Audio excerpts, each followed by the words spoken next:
So if everybody's unaware of that, that's the format we're going to use. I'm going to try to make this short and sweet.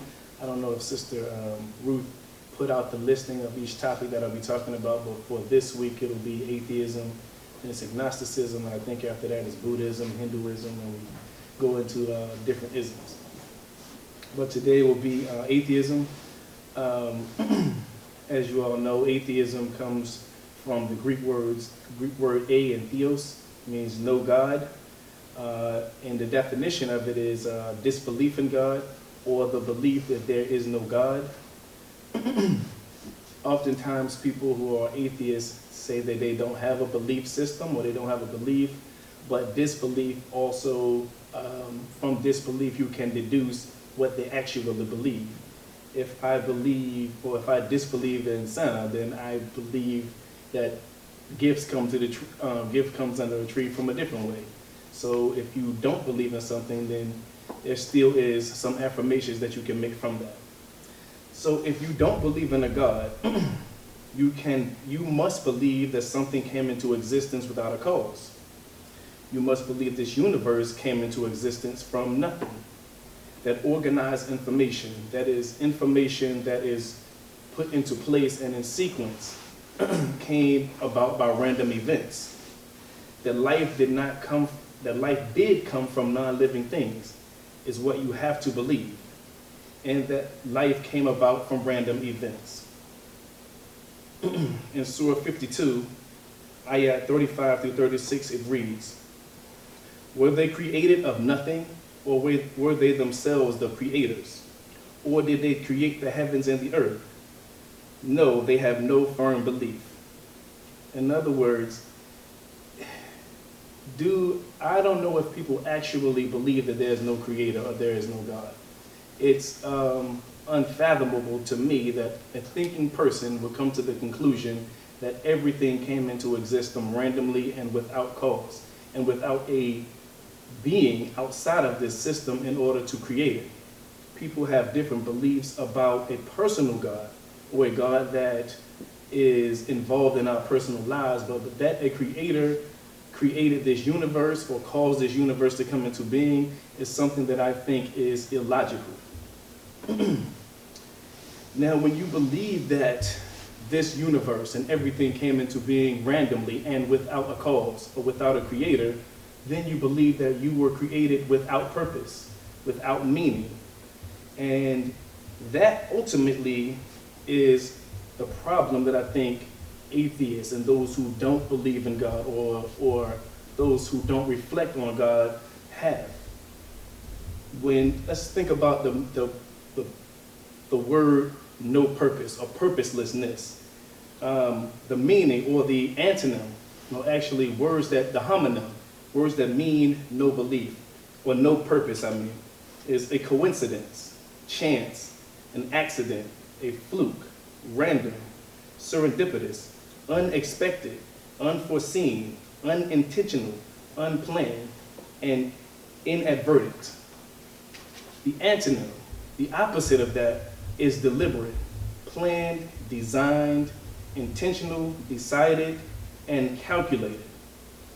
Now, planned is one of those, and we all know in the Quran it says Allah plans and He is the best of planners. When we reflect on everything in life, everything in the universe, everything within ourselves, we realize that we are calculated and planned. Even our hands. I saw a picture of a mechanical hand and a human hand side by side. And they say one is considered created by intelligent design and the other one is considered to be by chance. Yet 27 bones in your hand and the tendons all move to help you lift up a pen or to turn a page on a notebook. Our ears can tell the difference between a quarter falling and a dime falling. And somehow people believe that that is a coincidence or that is by chance. As I said, if you have no purpose, if a creator did not create you on purpose, then everything you do in life is meaningless. It is without purpose. It is without consequence. You can add value to it, but ultimately, if you are an accident, your entire life is an accident. And your every intention, your every action is unintentional. It has no value, no ultimate value. In the same way, there is no justice. There is no true justice without a creator who gives us, who defines for us what is right and wrong. Otherwise, we decide arbitrarily, which means today I can decide that murder is fine, and killing people is fine, and robbing and stealing is fine. And I can say that loving people and helping an old lady across the street is bad, because no creator outside of the system has given you what good and bad is, defined for you what good and bad are. Though we look at it as harming someone and helping someone are beneficial and harmful, if you are created by accident and without intention, without purpose, without planning, without calculation, then all your actions are inconsequential, no matter how benevolent or how malevolent. Now, every atom in our body is replaced every 7 years, right? Every piece of every particle of our body is replaced every 7 years, science tells us. That means it would be the same as if I had a car and I changed every part on the car, every tire, every nut, bolt, the engine, the transmission, and all of that in 7 years. How is that still, it is not the same car, so how are we still the same person? It is because our true selves is our souls, something that gives us life, and what we are, what our bodies are, is nothing but the cars that are driving us around in this world today. Now, just the idea of systems and laws that we have in this universe begs for a creator. It necessitates one. In the same way that cause and effect, the law of cause and effect, the Big Bang is an effect. Therefore, it requires a cause. And it requires a cause that is a first cause, something that is uncaused. That cause, that creator, is God. But if we think about the laws itself, the laws of cause and effect, the law of thermodynamics, the laws of nature, natural laws, and the definition it says is a body of unchanged moral principles regarded as a basis for all human conduct. It is also described as an observable law relating to natural phenomena. When I read that, it made me think of the sunnah of nature, in that it has a way that every time you look at it, the same results will happen. In the definition, it said it is regarded as a basis for all human conduct. When it says it's regarded, I think that is to capitulate to people who don't believe in God. But we all have a desire for morality. We all have a fitra, a predisposition towards justice and doing what is right. We have a conscience that tells us to do what is right, and we should feel guilty. In fact, I spoke to someone who said they don't want to follow religion because it makes them feel guilty. I said, if you commit a sin, you should feel guilty. If you do something wrong, why wouldn't you feel guilty? It's unfortunate that people believe that way, but he had no answer to that question. And laws itself, a law is a rule of construction or procedure. Construction means that it was purposely made. All laws are designed to be applied to something for a specific outcome or for a specific behavior. Therefore, the actual existence of laws is the proof of the existence of God, because laws must be applied to it. In fact, systems itself, a system is a system is a set of principles or procedures according to which something is done, an organized scheme or method. Every system is something that is constructed and then it is applied to something else. In fact, it requires something outside of that system to cause it. So the solar system, your immune system, the respiratory system, your digestive system are all systems which beg for a creator. I was reading In the Shades of the Quran, and he was talking about the hand and the ear and the digestive system. He says the digestive system is the most complex system known to humanity. Things that go inside of your body, the foods go inside of your body, and then your body is in there working and using those systems. It's breaking down those amino acids to go to specific, to be made into specific protons and go into that specific cell. It's like thousands of machines working simultaneously. How on earth could that possibly be without meaning, without purpose, or accidental, or coincidental? If you are under a tree and an apple falls in your head, that's an incident. If it happens, if it falls in your head twice, that's a coincidence. If it happens 3 times, somebody's throwing apples at you. Our body is doing this over and over, each and every one of us. In fact, if you think about the idea of random events, and a random event caused everything in this universe and caused us to become human beings, how is it that we are all different? If there was a mountain of metal and a storm came and it dispersed it all over and it became cars, those cars would probably look the same and be the same. We are all distinctively different. How is that possible if we are all random events? No one of us are the same. No one of us think alike. No one of us act alike. Our fingerprints are not the same. How can it be possible that these are done without purpose, without cause? So my comparative religion today, or comparative religion talk today, will be on the comparison between believing that there is no creator and that there is a creator. It is a clear distinction to me. I don't even think it's a viable option to consider that this universe came into existence without a creator. Therefore, al-Islam is something that is more tenable than atheism. Any questions? Yes. Well, what's your opinion of atheism versus, well, maybe talk next week is supposed to be about agnosticism. Do you believe one is more valid than the other? I think that agnosticism is a lapse or is a discontinuance of thinking. If you continue your thinking, then you have to believe in a creator. It may be, I don't know which one I would consider to be more destructive. It's possibly more destructive to believe in atheism, to go living your life as if there's no creator. But the idea that it's a possibility that there's no creator is extremely problematic in itself, is that you just discontinue the process altogether, when in fact, I mean, atheists generally, if you ask them, I've never met a person who told me after we discussed this that they were really atheists. No one who said this universe didn't have a creator. In fact, the most outspoken people that are atheists will tell you that they believe in an intelligent design, or they believe that there was something outside of it. In fact, Richard Dawkins said he gave the idea or the option that it could be an alien from outer space. Another man, Lawrence Krauss, who does the same thing, he said, I never argued against intelligent design, or I never argue against a creator. He's arguing against a personal God. So I don't think anyone actually believes in atheism, except people who don't really understand the people who are really leading it. No one would actually, if you go through the explanation of it, no one believes that there was nothing. Because in fact, that's what science says. There was nothing, and then this entire universe came into existence. The other hypothesis is that it always existed. It just kept expanding and getting smaller. However, that also is not something that is not tenable.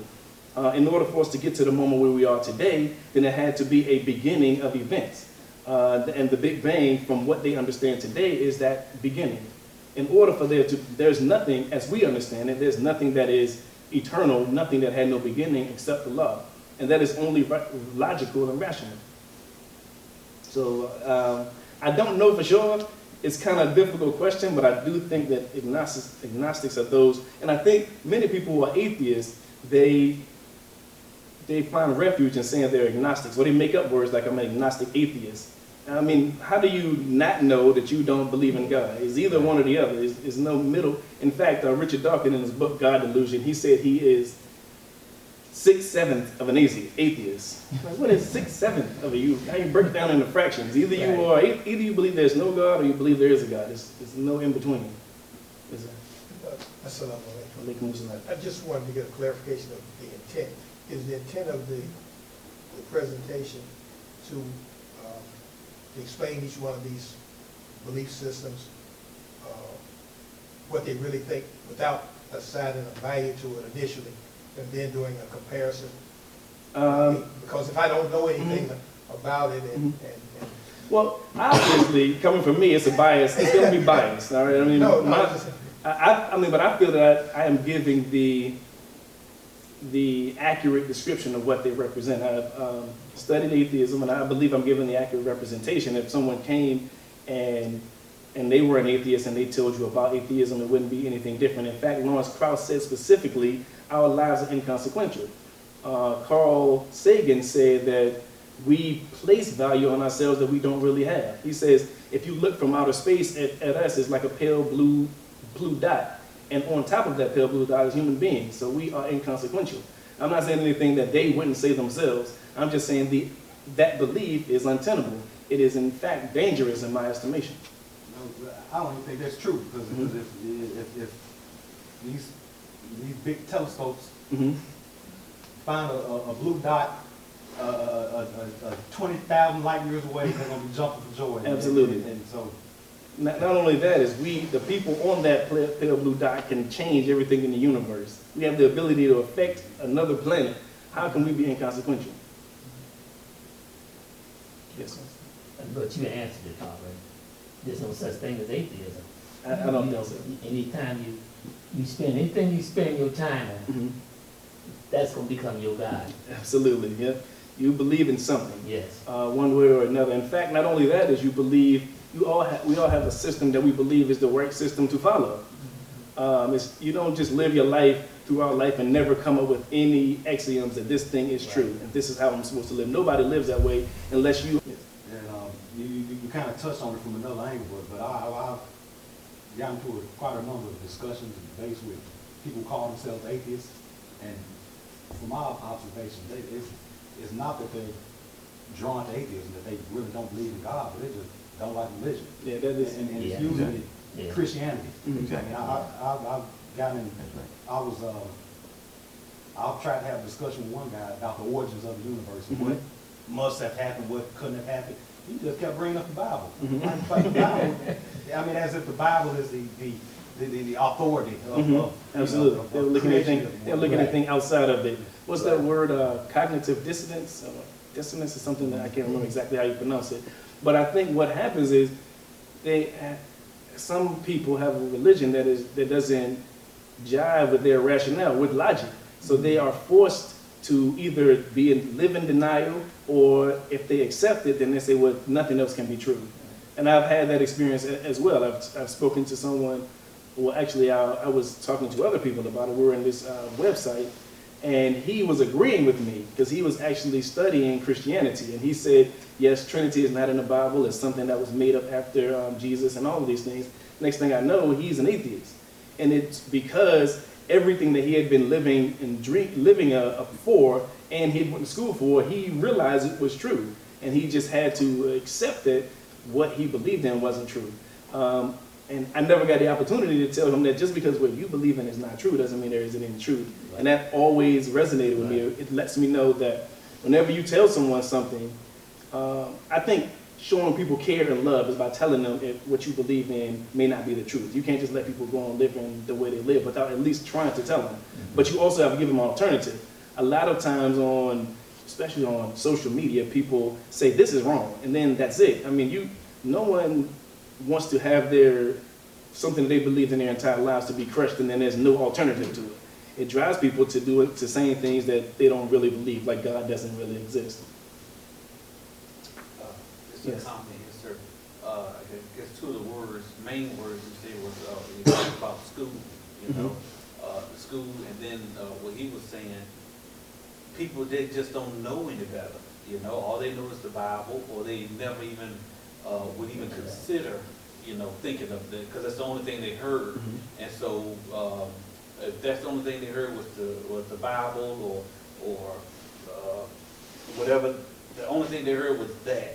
But then, like you said, when the education comes in, and not just academia, but just listen to different people, knowledge, meeting people that actually tell you something different, and then spark your intellect to think, like Abraham, get you to think, hey man, and then know where to go, and that makes a big thing. And that's like I constantly bring up what the man said, that some people, they say, I know what it is to convince a person against their will, but they have the same opinion still. Absolutely. So no matter how much logic you tell them and you show them, they don't want to see it, because, and that's just being ignorant, you know. So yeah, some people, and he also said, don't waste time, you know, fussing with the devil. So some people you just say, do you know, because Be your way. it's something. There's two things I want to say about that. The first thing about schooling is, it seems, in my opinion, that schooling is drawing people towards atheism, or at least against religion, to being non-religious. In our society that we live in today, the non-religious or non-affiliated community is growing at a large rate. Al-Islam is also growing at a large rate, but the people who are disenfranchised by their religion are saying, I just don't have a religion. The second thing is that in Al-Islam is that we are instructed, we are told, encouraged to actually find truth and find it wherever it is. And what we understand, and what I understand, is that no matter where the truth comes from, it will always be in what's the word I'm looking for? So in agreement with Al-Islam and the Quran. So I'm not afraid to read another book on it, or any other book, Right. because or I'm not afraid of anyone who has a PhD or MA or whatever it is, because if what they believe in is true and what I believe in is true, then they'll coincide, and it does every single time. Yes, sir. What you said about when they get educated, you know, I finished a class last semester on prophetic literature, and they were going over the three different they call them the prophets in the Bible, and the Torah. Anyway, in the Bible, they were going over Isaiah, Jeremiah, Ezekiel, you know, and it's like they were really dissecting the things, what they were saying, all of them. And it turns out, well, from what they was it turns out that in those books, you got different people talking, you know, so first person, second, third, first person, second person, then you got Baruch, you know, that guy, then you got the unknown author, then you got them in different places, different, you know, so it's like, he said this then, but how can that took place, because that was like 300 years before that happened, so it's like, who's right?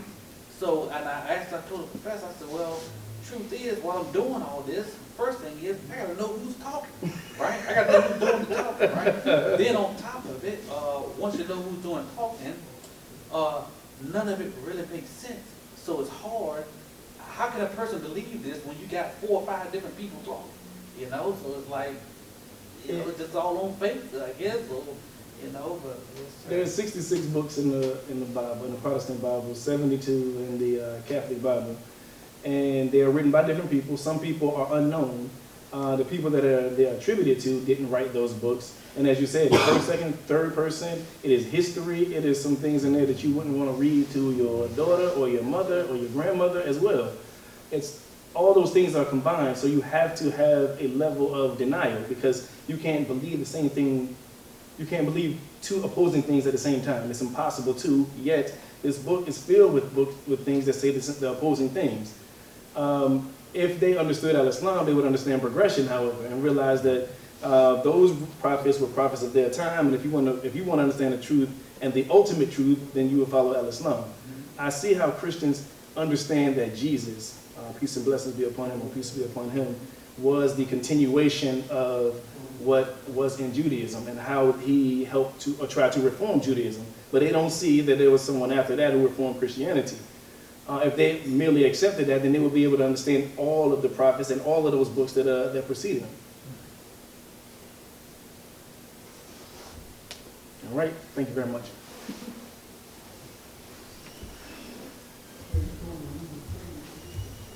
Thank you, Ismael.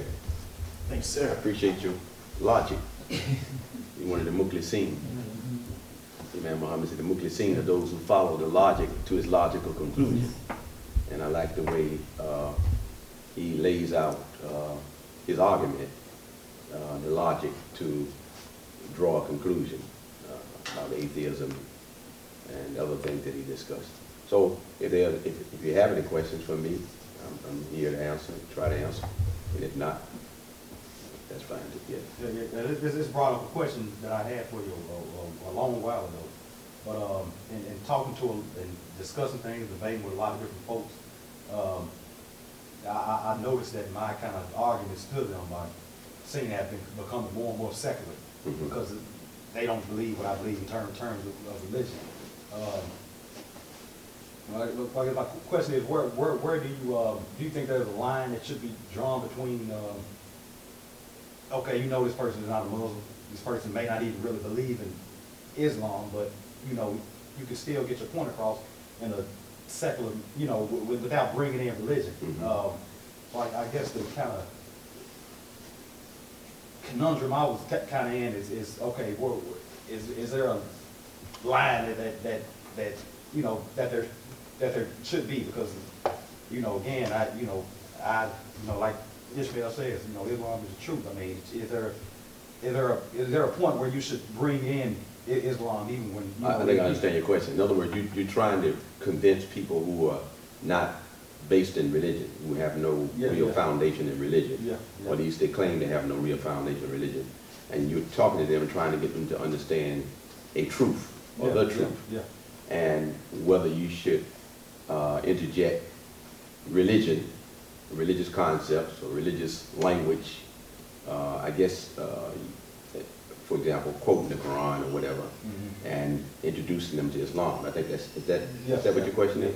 Yeah, I think that well, ultimately we know all truth is from Allah. All truth is from Allah. And even when we talk about religions, as Ismael was mentioning, the progressions in religious life, and when we look at the prophets, you know, we talked about Friday, there was some things that I wanted to say Friday, and he kind of brought it back to my consciousness, awareness. I mentioned Friday a little bit about some of the men that Allah sent to humanity were prophets, and some of them were messengers, and some of them were both prophets and messengers.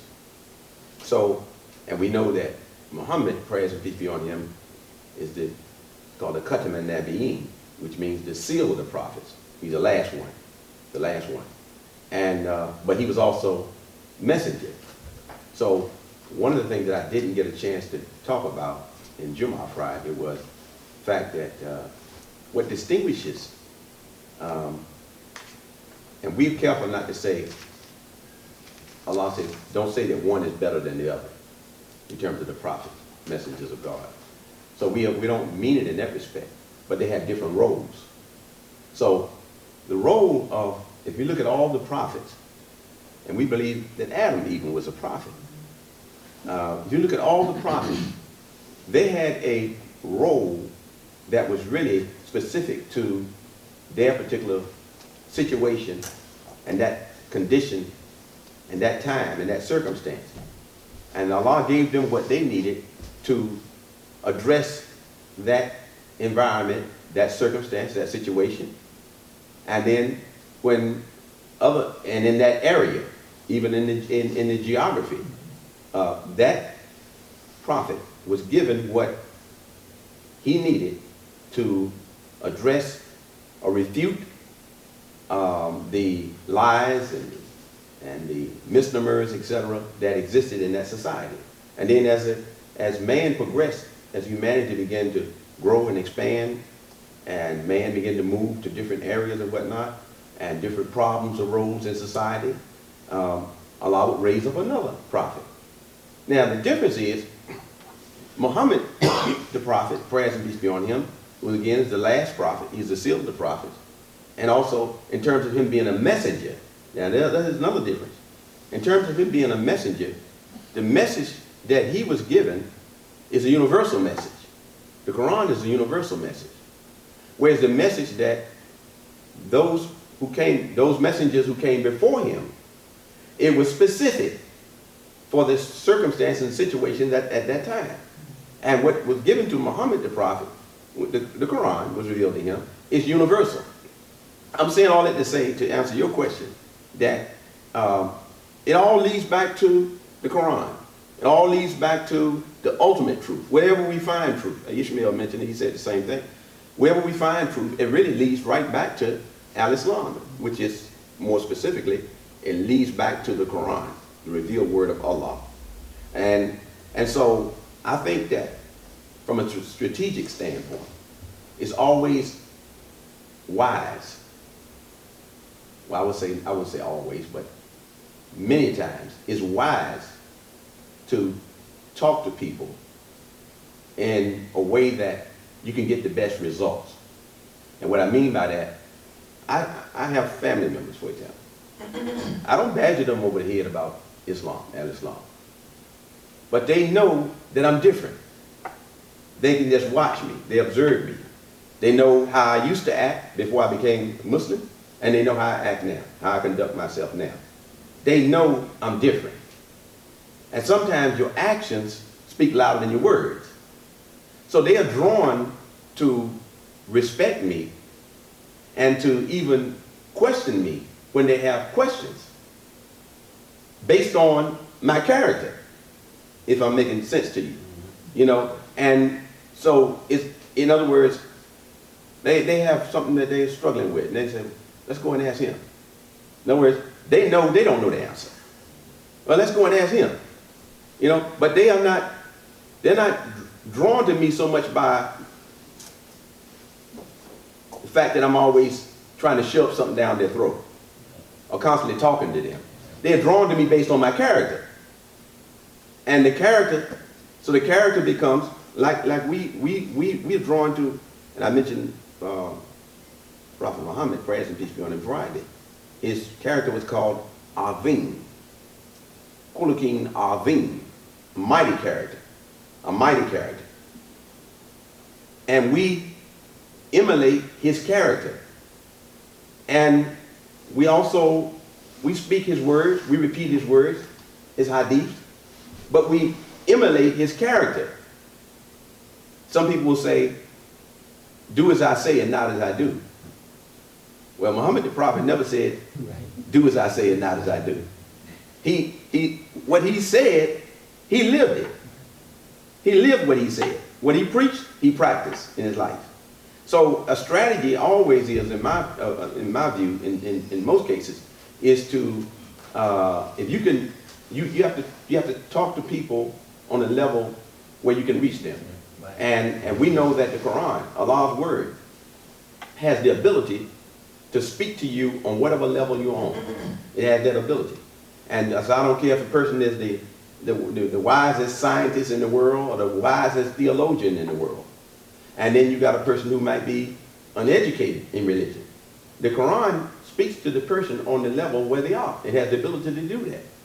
And I think that we have to employ the same kind of method when we're dealing with particularly people who claim they have no faith or no religion. I used to be talking truth a lot of times. And then occasionally I may interject something from the Quran, and I say Allah says so and so and so and so, or because what happens sometimes, you can turn people away. In other words,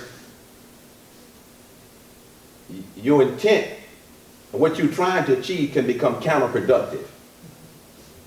You can become counterproductive, and you don't achieve what you're trying to. You're giving them truth, but you didn't give it to them in such a way where you help them. You know it's still truth whether they reject it or whether they accept it. But we want results. If I'm talking to one of my children and I'm talking to them about a character flaw that they have, I want results. I want the flaw in their character to change. I want them to get better. So I talk to them in such a way where I don't beat them over the head with the Quran. And you know, you got to do this, you got to do that. Allah said do this, and Muhammad said, I don't do that. I just talk common sense. And what I'm saying to them is I'm speaking from the Quran. And a lot of times when I'm out in the public with Christians and Jews, and we are having discussions, whatever we're discussing, business, politics, or something in the culture, the environment, working on some problems in society, whatever it is, I'm always talking the Quran. I'm always talking from the teachings of Muhammad the Prophet, praise and peace be on him, and from the thinking of Imam Muhammad, as well as my own thoughts on religion and whatnot. I'm always talking like that. But I don't be saying the Quran says.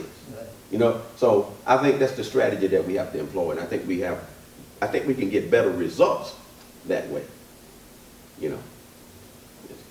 So, thank you. Assalamu alaikum. I wanted to ask, when we talk about the prophets, and I guess about the suffering, you know, the suffering period. Yeah. Because it seems like when the prophets, and I think you were talking one time, a lot of people, they don't see, I guess, or I won't say get the prophets, but they don't see just how the influence that they, you know, that they were trying to do until after they did, you know. So I look at, like in the class, they talk about all, you know, all those prophets, or just the thing great suffering, you know, and it's hard to see logic in that, you know, and then I can't, and the reason why I brought this up was, with our praying, I know the obligatory for 5 times a day, right? It seems like a lot, you know, of course praying more, doing dua and this and the other, but the be doing the 5 times a day is a whole lot, and then it still be suffering, you know, so I can't help but wonder that, does this supposed to help me out? With all this praying that I'm doing more than the Christians, or, you know, more than anybody, you know? I got you. I think I understand the heart of your question. It's a good question. And many people have the same question. I've been asked that question different ways, but the heart of it, the essence of it is the same.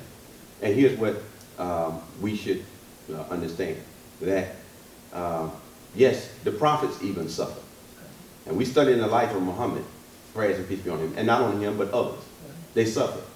They went through trials. And Allah tells us in the Quran that you're not going to just be left alone saying, I believe. You have to be tried. You have to be tested. So Allah is holding out to humanity an option, a great reward, a great jewel, a great blessing. And that's Jannah, paradise. And this creature, or these creatures, that he's holding this out to, they have been given limited free will. That's the human being. Now, no other creature has it like we have it. We have limited free will. So he created us. Ismael was talking about purpose. He put us here for a purpose. But he gave us limited free will. So now we here, and we have a choice. If I want to be a devil, I can be a devil. If I want to be a good person, I can be a good person. If I want to go to the Masjid, I can go to the Masjid. If I don't want to go to the Masjid, I don't have to go to the Masjid. You know? If I want to go sometimes, I go sometimes. If I want to believe in Christianity, I can believe in Christianity. You know? So we have this limited free will. And so in order for us to get the jewel, the great reward that Allah is holding out for us, which is paradise, we got to prove ourselves worthy of it. Now, let's assume that we were created like angels, that human beings were created like angels. We couldn't make no mistakes. We couldn't make any mistakes. And if you can't make a mistake, you can't make a mistake. Right? I got you. I got you. Listen, hold on. If you can't make a mistake, you can't make a mistake. So and that's why when Allah says, when he created this man, and he said, I want you to bow down, including the angels. Remember, he said the angels, he wanted the angels to bow down. So why would an angel be told by Allah, its creator, to bow down? Because the angel has no ability to do wrong. He can't do wrong. He's created in such a way that the nature that's given to the angel, he can't do wrong. So where's his superiority when it comes in contrast to a human being who has the freedom, the free will to do wrong, but chooses to do right? That's the better person. The better person is the one who has the freedom to do wrong, but chooses to be right. But this one over here, he can't do wrong. He's locked in. He's locked in. So if we were given a picture in life based on our creation and the way we were created, if we were given painted a picture, or I would say structured in such a way in our creation, that that would suggest that you don't have to suffer. You don't have to be challenged. You don't have to be tried. You don't have to be tested. You know, all you got to do is be good, be right. That would be a bad picture. And it would, in effect, say that when you get this, so then everybody would get paradise. Everybody would get paradise. But if there's a challenge put to you, and there's a test given to you, to say, of all these creatures that I put on earth, these ones have proved themselves worthy. Like you hire, let's say you have a big business, and you hire people, and you say, well, let's go to something that's more practical. A football team. You know, everybody goes, they want to be on the football team or the professional basketball. They're all trying out. So who does the coach pick? The coach picks the ones who have proven themselves worthy of being on the team. He wants the best. And those who are the best usually are those who put in more effort, more time. They have, sometimes naturally and sometimes by virtue of their work ethic, they have better skills. So that's who the coach selects. He selects the best. And then there's a reward for the best. You know, they get paid very well. Yes. You know, they get on the team and they get paid very well. Go ahead, you got to follow up. Yes, sir. I understand that, you know, Okay. about God picking us out special and our free will. I definitely understand that. I guess what I was trying to ask was about the reward, right? From, you know, the reward is getting into paradise, Right. getting into heaven, Yeah. right? So I definitely understand that, but like, well, I guess what I'm thinking about is like in the meantime, right? And some people, myself included, it's like, yeah, I understand the reward basically when I die, but I'm going through all this suffering now. I feel like if I'm doing this much praying, I want to see these rewards in this life. Okay. You All right. know, and I So guess, we pray the prayer. Rabbana atina fid dunya hasanatan wa fil akhirati hasanatan wa qina adhaban nar. Our Lord, give us good in this life and in the future life, and save us from the fire of hell, from the torment of the fire. So, and God says another place, he says, strive for all the things in the afterlife, in the hereafter. And he says, well, but don't forget your share in this material world. So Allah is constantly giving us a picture of balance, where he wants us to get rewards and benefits and things in this world. But we got to strive for it. So nothing is going to drop out of the sky. You know, it's not going to happen like that. If people want money, they can't just sit down and pray. You got to get out there and work. Like the brother behind you, Bernard, he works. You know, he works. We all work. We work. You work. So you have to put forth effort to get the rewards of things in this life. And that's a taste of paradise. But that's not the fullness of paradise. So, to your point, Kenny, but we have to also, we are tested not only on the things that I mentioned previously, we also tested on faith. Because our Creator is telling us that the life after, that the future life, is better than this life. It's better than anything we could even dream of. Now, either we believe that or we don't believe it. Either we have faith in that or we don't have faith in it. I happen to be the one who has faith in it. I believe it. And so if I believe it, then even though I don't have a visual picture, I might not have a visual picture of it, I can't even comprehend it, but I believe it in my heart. Because my Creator told me this. The God, Allah told me this. He told me this, he told us all of this in the Quran. So I believe it. And so we're tested on faith also. So the human being who's in this dilemma, like you're speaking about, they have to have faith. They have to trust what God says. That what he's going to give you in the future life. He's telling you now, get your share of this world. Strive for it, get the material stuff, enjoy the benefits. And he tells us that all that he created, he said all that he created is for man's use.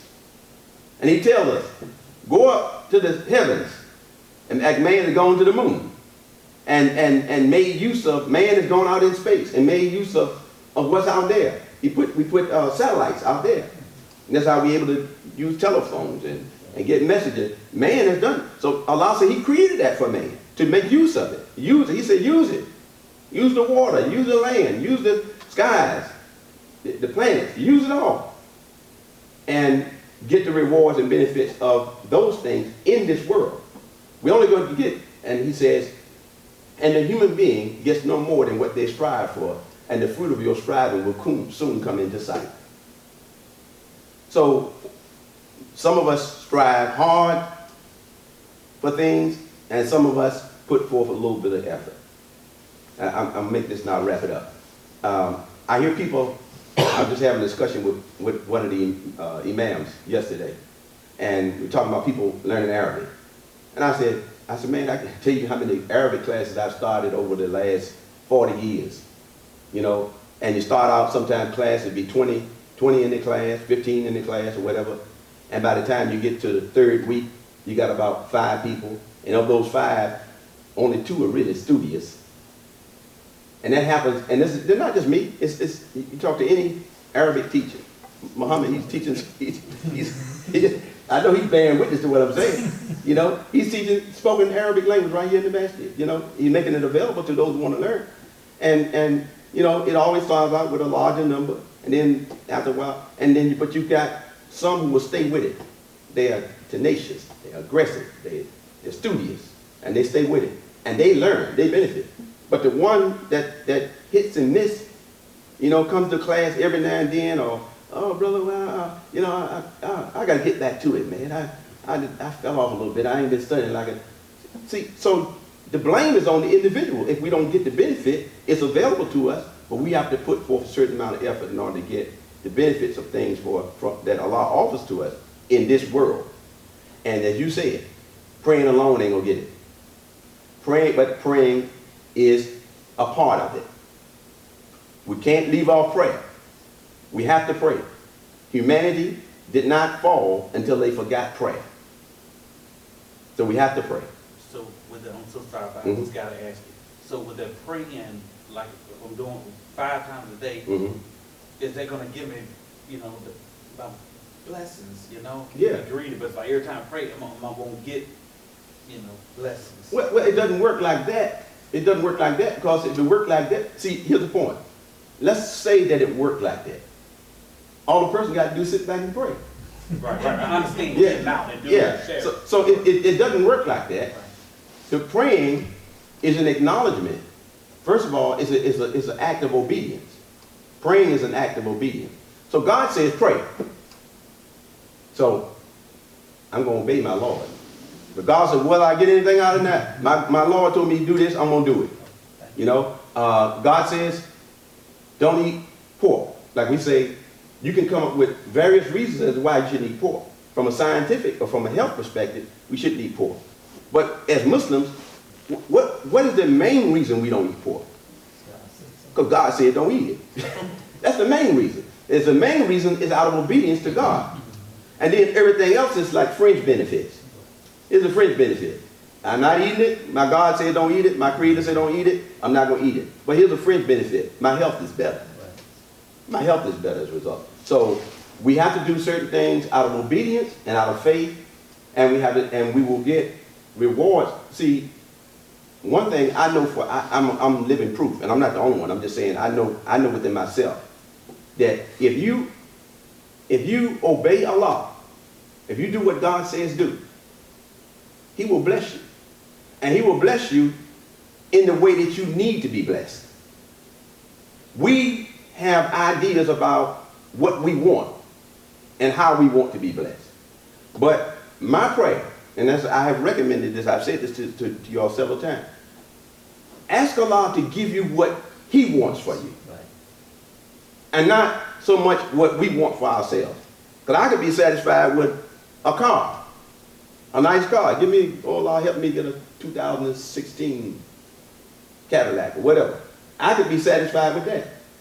But more importantly, what I want to know is, Allah, what do you want from me? Give me what you're the creator, you're the all-wise one. You got everything, you own everything, you know everything. You're my creator. Give me what you want. Bless me with what you want me to have. Because I can be going after the wrong things. And there have been people who have gone after material wealth. Now, remember, Allah says get it. He said go strive for the future life. He said, but get your share of the dunya, right? But if you go after the dunya without balance, and you don't stop and pray, you don't attend Jummah, Allah says stop business, attend Jummah.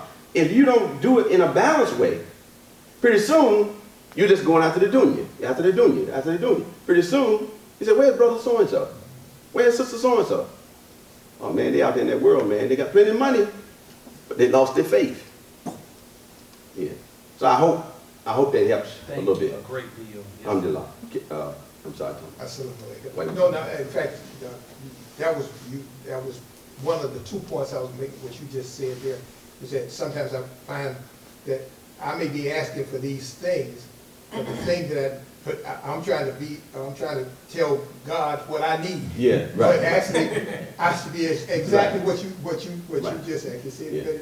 There. So sometimes what I need may not be what God wants for me. Right. Allah subhanahu wa ta'ala wants for me. Right. But and the other point is, I find so many things during the day that I did get the blessing. Mm-hmm. You know, Mm-hmm. when I got up this morning, when Right. I'm breathing, Right. when the ache I had in my elbow, now it's over here, Yeah. but it's not here no Yeah. more. Right, right. So that Yeah. ache that I had in my left hand, Yeah. now I get over here. But Yeah. so that was a blessing. Yeah, yeah. So there are blessings throughout the day that we're getting. Maybe not that specific promotion on the job Yeah, or something like that. yeah. But there were some blessings that my prayer brought me Yeah. that I might be overlooking. Yeah. I was, and I get you, Ismael, it was a wrap-up sign? Of, Oh, no, I was just asking. No, sir. I You can talk as long as you want. I would never tell you to stop. I was talking to Imam Daniel Kareem. Many of you know him, and he's been sick. He's been going through some health issues, and he was in the hospital for quite a while, and his brain was affected by it because he had blood on his brain, and he was telling me just the other day that even after getting released from the hospital, because of a deficiency of, and I believe he told me it was sodium, that's what he remembered to be.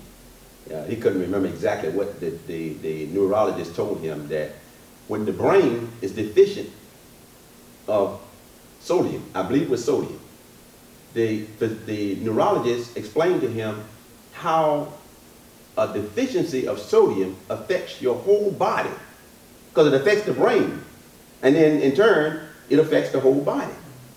So he lost.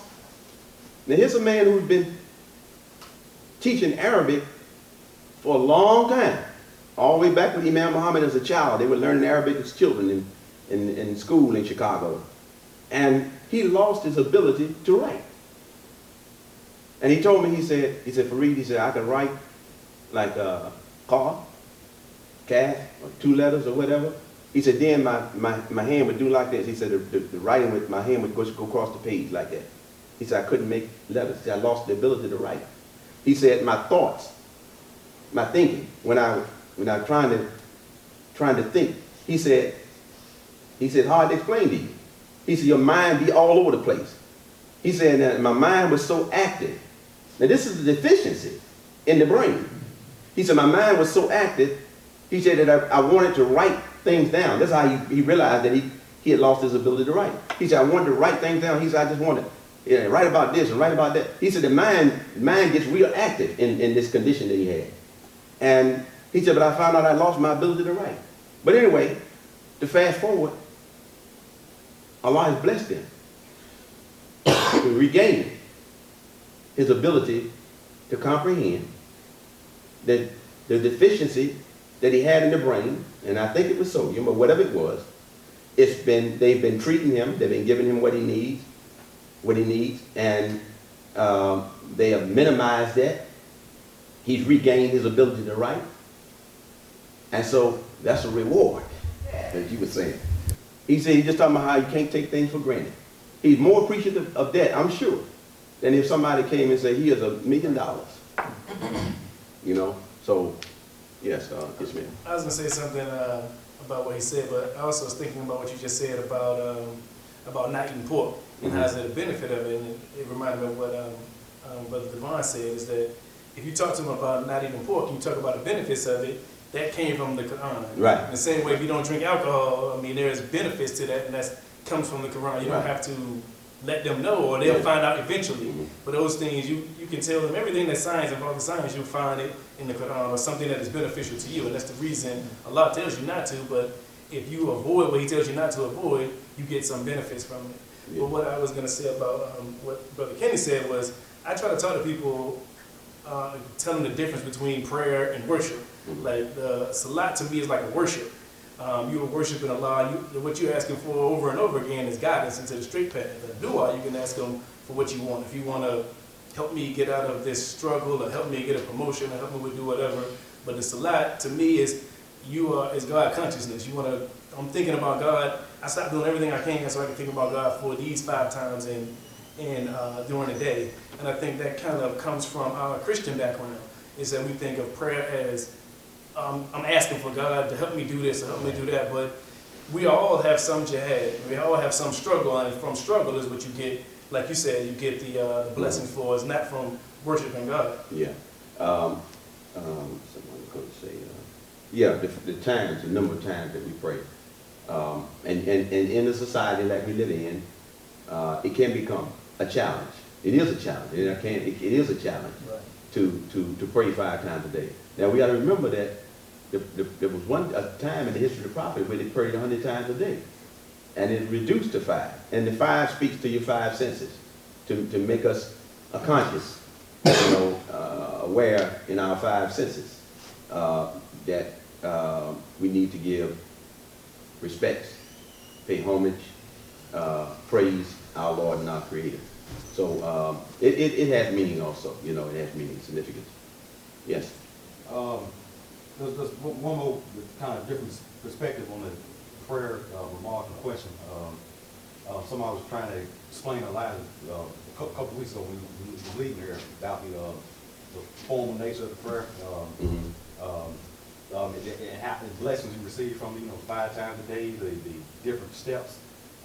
First and foremost, what you said, obedience, but also I was trying to explain it, it's a spiritual exercise and so forth. I mean, you got an athlete who can dunk a ball with 3 people hanging on his arm. It's because he done went to the gym and did his form of training. The salat is a form of a spiritual exercise. That's right. Doing it, it increase you. That's true. That's true. And it's given to us at strategic times of the day. Strategic times of the day. So has a lot of benefits. I had a question about a prophet or a messenger. I know some people were like, I think in the Nation of Islam, they say Elijah Muhammad was the last messenger.